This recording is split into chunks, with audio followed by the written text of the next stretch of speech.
ಪ್ರಗತಿ ಚಾನಲ್ಗೆ ಆತ್ಮೀಯವಾದಂಥ ಸ್ವಾಗತ ಬಂಧುಗಳೇ. ಇವತ್ತಿನ ಈರುಳ್ಳಿಯ ಮಾರುಕಟ್ಟೆಯ ಬೆಲೆಯನ್ನು ನೋಡಿಕೊಂಡು ಬರೋಣ.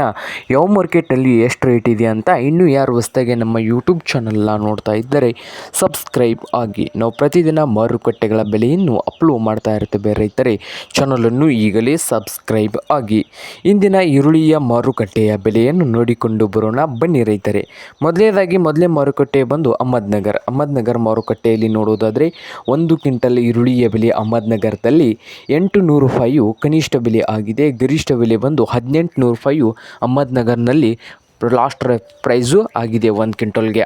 ಹಾಗೆ ವಿಜಯಪುರ ಮಾರುಕಟ್ಟೆಯಲ್ಲಿ ನೋಡುವುದಾದರೆ 1 ಕ್ವಿಂಟಲ್ ಈರುಳ್ಳಿಗೆ ಕನಿಷ್ಠ ಬೆಲೆ ಬಂದು 1000 ರೂಪಾಯಿದಿಂದ ಹಿಡಿದು 1800 ರೂಪಾಯಿವರೆಗೆ ಬಿಜಾಪುರ ಮಾರುಕಟ್ಟೆಯಲ್ಲಿ 1 ಕ್ವಿಂಟಲ್ಗೆ ಈರುಳ್ಳಿಯ ರೇಟು ಇದೆ. ಹಾಗೆ ಇನ್ನೊಂದು ಮಾರುಕಟ್ಟೆ ಬಂದು ಚಿಕ್ಕಬಳ್ಳಾಪುರದಲ್ಲಿ ನೋಡೋದಾದರೆ 1 ಕ್ವಿಂಟಲ್ ಈರುಳ್ಳಿಗೆ 1200 ರೂಪಾಯಿದಿಂದ 2200 ರೂಪಾಯಿವರೆಗೆ ರೇಟನ್ನು ಹೊಂದಿದೆ. 1200ರಿಂದ 2200 ರೂಪಾಯಿವರೆಗೆ ಚಿಕ್ಕಬಳ್ಳಾಪುರದಲ್ಲಿ ರೇಟನ್ನು ಹೊಂದಿದೆ. ಹಾಗೆ ಬದಾಮಿ ಮಾರುಕಟ್ಟೆಯಲ್ಲಿ ನೋಡುವುದಾದರೆ 1 ಕ್ವಿಂಟಲ್ ಈರುಳ್ಳಿಗೆ 900 ರೂಪಾಯಿದಿಂದ 1900 ರೂಪಾಯಿವರೆಗೆ 1 ಕ್ವಿಂಟಲ್ಗೆ ರೇಟನ್ನು ಹೊಂದಿದೆ. ಹಾಗೆ ಬಾಗಲಕೋಟೆ ಮಾರುಕಟ್ಟೆಯಲ್ಲಿ ನೋಡುವುದಾದರೆ 1 ಕ್ವಿಂಟಲ್ಗೆ 1000ದಿಂದ 1900 ರೂಪಾಯಿವರೆಗೆ ಬಾಗಲಕೋಟೆ ಮಾರುಕಟ್ಟೆಯಲ್ಲಿ 1 ಕ್ವಿಂಟಲ್ ಈರುಳ್ಳಿಯ ಬೆಲೆ ಇದೆ.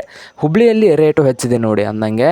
ಹುಬ್ಳಿಯಲ್ಲಿ 1400 ರೂಪಾಯಿದಿಂದ 2200 ರೂಪಾಯಿವರೆಗೆ 1 ಕ್ವಿಂಟಲ್ನ ಈರುಳ್ಳಿಯ ಬೆಲೆ ಇದೆ. ಹುಬ್ಳಿ ಮಾರುಕಟ್ಟೆಯಲ್ಲಿ 1400ದಿಂದ 2200 ರೂಪಾಯಿದಿಂದ ರೇಟನ್ನು ಹೊಂದಿದ್ದು. ಹಾಗೆ ಮೈಸೂರಲ್ಲಿ ನೋಡೋದಾದರೆ 1000ದಿಂದ 2000 ರೂಪಾಯಿವರೆಗೆ ಮೈಸೂರು ಮಾರುಕಟ್ಟೆಯಲ್ಲಿ ರೇಟನ್ನು ಹೊಂದಿದೆ.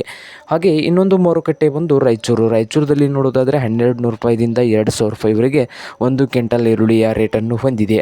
ಹಾಗೆ ಕೊಲ್ಹಾಪುರದಲ್ಲಿ ಬಂದು 1 ಕ್ವಿಂಟಲ್ಗೆ 500ರಿಂದ 2100 ರೂಪಾಯಿವರೆಗೆ ರೇಟನ್ನು ಹೊಂದಿದೆ. ಇದು ಇಂದಿನ ಈರುಳ್ಳಿಯ ಮಾರುಕಟ್ಟೆಯ ಬೆಲೆ ಆಗಿದೆ ನೋಡಿ ರೈತರೇ.